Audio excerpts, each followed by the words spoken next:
Yani after president wa Tanzania kutuita watoto wa mtiririko. Sasa watoto wake wamemkataa. Nishaona watu wakikataa vitu mingi, mtu anakataa babake, mwingine anakataa pombe. Lakini majirani zetu wamekataa mama. Majirani wetu wamekataa mama yao, ama mutaki kabisa. Asa mama woi. Lakini wa Tanzania mnakuanga watu wazuri. Mnarudishangwa nyuma na hao wasanii wenyu na hao mabloggers wenyu. Wale wa mama. Wanakuanga washanunuliwa wote.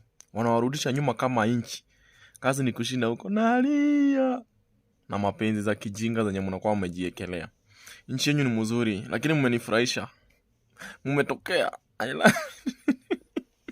Sasa nyinyi ni watoto mitiririko. We love it.